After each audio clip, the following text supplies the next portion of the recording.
What is up, peeps? This is FTWTV HD here. I'd like to welcome you back to another Pokemon TCGO deck showcase. I'm loving this. This is actually very fun to make. I did just upload my first one recently, and again, that was actually quite fun. It's nice showcasing these decks I make, just to see what other people think. Let me know what you think of this deck as well. I have slowed down the footage. Reason being is this game is a lot shorter. It does end a lot quicker, so I decided to just play it at its normal speed, just to make sure that we have enough time to talk about this deck. But yeah, this deck's very fun. It's got a different kind of strategy. It's quite an obscure deck to play down. And I actually really do enjoy playing this deck. It's just a bit of fun, mess around. Again, it is quite risky, the strategy behind this deck. But again, if it works out, it's just really rewarding. It doesn't do much damage, unfortunately, but there is a strategy behind it that allows it to do some damage in return. You'll see what I mean soon. I do unfortunately start off with the Remoraid, which is not really anything wants, or sorry, not really anything anyone wants, that's what I should say. Terrible commentary again. Starting off the Remoraid is not fantastic. But anyway, I do get the Bridget, so I thought, okay, great. I can play the Bridget. Now, you're probably thinking, why are you going to Bridget for one card? You can Bridget for some Pyukumukus, you can Bridget for some Alolan Sandshrews to get the setup going. But Manaphy is so important for this deck. The reason being is because it pretty much provides a float stone, in theory, to any Pokemon whenever you attach a water energy to it. So it allows free retreat, which is crucial for this deck because the basis and the strategy behind this deck is to have Alolan Sandslash out and also have Pyukumuku. And you can go ahead and use Smash Turn on a Pokemon and throw Pyukumuku up front. Whereas, you know, so if that Pyukumuku gets knocked out, it does 60 damage in return. And then all in all, it does about 110 damage. Which does actually not refrain, but it stops a lot of people from attacking out of fear that they're going to get knocked out after knocking out my Pyukumuku. So it's a very good trade strategy. So it's like, okay, you knock out my Pyukumuku, you get the one prize, but if you've got a GX or an EX, I've just done 110 damage to you, I can come back in with the Alolan Sandslash and have a choice band attached to it, do 80 damage, and knock you out. And even if not, I can go ahead and throw another Pyukumuku up front, again, doing about 110 or even more, 140 damage with the choice band per turn, even if you knock it out. So okay, you get 2 prizes, I get 2 prizes. So it's on that trade type strategy. So it is risky because your Pyukumukus are going to go down and you are going to lose prize cards to the enemy.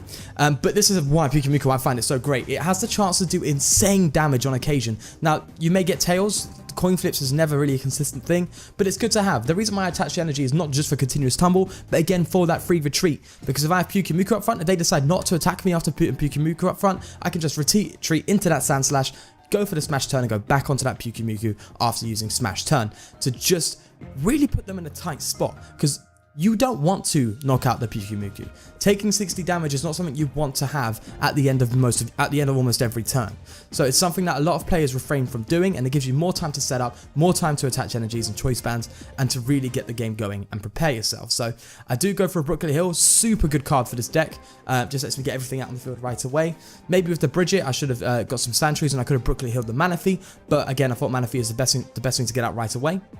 I'm pretty much attaching energies across the board here, again, just to ensure free retreat for most of my cards. So if anything gets Guzma'd, I can go ahead and get that free retreat from them and not waste an energy attachment on that turn. I might as well attach these energies broadly now whilst I have the chance.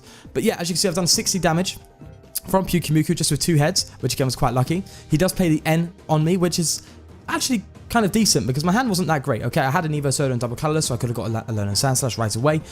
But it wasn't really much I could do with that deck, but to be fair, yeah, it does put me in a pretty worse hand on that side of things. But he does knock out my Pyukumuku, and you can see exactly what it does now. There is the trade. Okay, maybe it's not 2, but again, it's 1 for 1. We're both on a level playing field. I do have one more. I've completely forgot I knocked out the Nidoran before, so I do have that one up on the prize. So it does cause a lot of, I'd say stress when it comes to being the opposing player. You don't want to knock that card out because you don't want to risk getting knocked out. Now, considering the deck in itself, because its damage is so lackluster, I did decide to get Glaceon EX. I'm definitely going to add another Glaceon EX to this deck after doing this video, because its damage is very low, and I think we need Glaceon for its second bite, or even its Crystal Ray, which you'll see has a huge impact soon in this game, which prevents any damage from any evolution Pokemon. So a very, very good move. Although 70 damage with a Choice Band, if it's an Evolution GX, 100 damage to them, and they can't even get hit. So it's very good there. So that's why it's in that deck. But again, it just adds some more extra consistency. Second Bite works very well with Alolan Sandslash. If you have a Choice Band on Alolan Sandslash and they have a GX or an EX up front, you do 80 damage, you go into the Glaceon. The Glaceon should have enough HP to survive a hit, unless it's a one-hit knockout, in which you would then put a Pyukumuku up front to add some more consistency in the damage. But you put Glaceon up front if it can survive the next hit, and then go for the second bite to add an extra 100 damage on top, just for 2 energies. So very consistent there as well. So that's why Glaceon EX is in this deck. But again, they go for what was that? What did they play? I forgot. Completely forgot. I forgot the name. Anyway, they do get 2 supporters, but considering it is a supporter, they don't get to play it that turn. I get an Evo Soda, again a very good card for this deck to just allow me to evolve my Pokemon right away. The double colorless I attach to the Glaceon. Now, the reason why I didn't attach it to the Sandslash is because I had that Guzma. I can bring up the Sylveon, knowing I have the Crystal Ray attack, where I can attack them, deal 70 damage, hopefully get a Choice Band, which unfortunately I didn't, but do the 70 damage, and then prevent any damage back to me. Now, another thing about this deck which is very good is its draw potential. It is insane.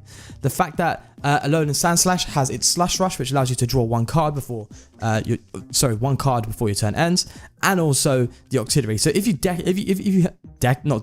you lose your hand, you can Octillery and then Alolan Sandslash. If you have 2 Alolan Sandslashes, that's the equivalent of having just a Sycamore without having to discard anything. So it's very, very, very strong when it comes to its draw potential. So this deck is very easily set up, as you can see here. It's not hard to get going. It's just its biggest problem really is its low damage. They do go for the Pokemon Center, which I thought was a fantastic card when I first started the game, but I realized it's not really that important. You know, if you could replace Pokemon Center with a Guzma or Professor Sycamore, I'd much rather do that because it just allows a lot more space of play. Now again, being very broad of my energy attachments just to make sure I have free retreat across the board, I go for another Slush Rush. I do have to be careful, even if you play this deck, you have to be careful. You can't do this too much because you will end up decking out. I do get the special water energy, which I will attach to my Manaphy, I believe, next turn, just to make sure that if my Manaphy is Guzma'd up and knocked out for some reason, it will go back into my hand and I can put it back down and just continue the play.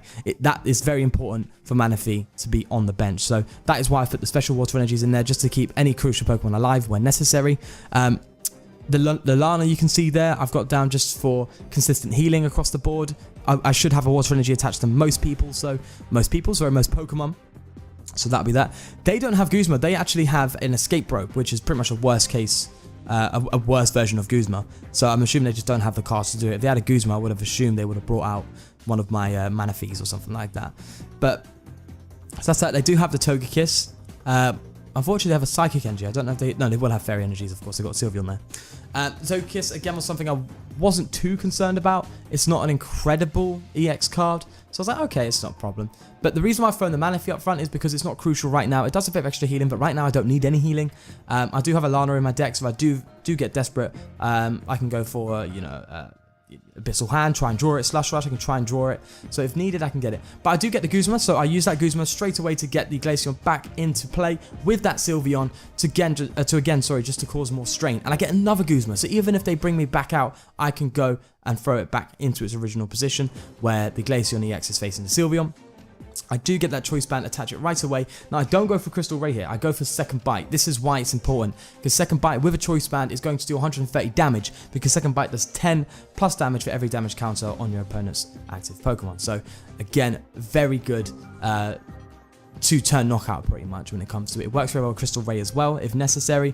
But I was going to use Crystal Ray, but until I got that Choice Band, I was like, okay, I need to use Second Bite because I can knock it out then. So it's excellent there in that merit.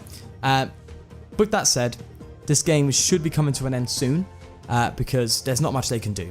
You can see their deck. They can go for that Eevee. They can go for an Energy Evolution and maybe get an Espeon out or another Sylveon. But even then, if they did, my Crystal Ray should be able to prevent any, too much damage done to it. They would have gotten the retreat, which I believe is a free retreat on a Togekiss. No, it's one retreat, sorry, on a Togekiss. They may have done some good damage to me actually, but even then, I could have just Crystal Raid. I think I would have survived any hit from any Espeon. So that is that. So I do believe they go do the energy evolution, realize that there's nothing to evolve from, and then they concede, losing the game. But that's the deck. Unfortunately, wasn't able to fully display the strategy. The strategy is actually primarily to get Pyukumuku up front, retreat, smash turn from Alolan Sandshoe, put Pyukumuku back up front. That's the original strategy. But well, at least you can see the deck can flex in its own situations and decide to work around a different situation if your original strategy doesn't actually occur. So it's not completely shut down. Now, I know this is not the best deck out there. I made this deck for fun. I just wanted to have a different strategy, freshen up the game a little bit. I know it's not going to face up well against Gardevoir decks or any deck out there, to be fair, that is in the current quote-unquote meta of Pokemon TCG. This is just a fun deck to make. The point of this series is just to have some fun, make some decks that are a bit out there to see how they work. So I do hope you appreciate that one as well. One thing, it does need this deck. I don't know if it's included or not, but I will definitely do it after this video if not, because I'm showing the deck list now. But if it's not there, I will add some Leaf Blowers, because Gardevoir Garbotoxin will shut this deck down completely because it's very reliant on its abilities. So again, I do need to get some Leaf Blowers. Maybe remove some of the Lanas, because I do have that Manaphy. If I do need healing, I can use the Manaphy just to be a bit more consistent and keep the game going a little bit. So I may remove the Lanas and maybe add some more Sycamores and Ends or Guzmas. But that's really the deck list. If there's anything you think could be done to improve this deck, anything to up its damage, anything that you think will work well when it comes to free retreat and switching around, let me know, because I'd love to improve this deck as well. It's definitely quite irritating to play against. I remember playing against a few friends, Justin as well, and they're like, this deck is just annoying as hell. But anyway, do try it out if you do have those cards. It is very fun to play. And again, I'd just like to say thank you very much for watching. I really do appreciate you being with me here as I do go upload some new content, completely different to my channel actually, from what it originally was. But I'm enjoying it, so that is why I'm uploading it. Anyway, thank you guys for watching so much. I do appreciate it. Do leave a like and subscribe if you want to see more. Other than that, I'll leave you to it. Peace.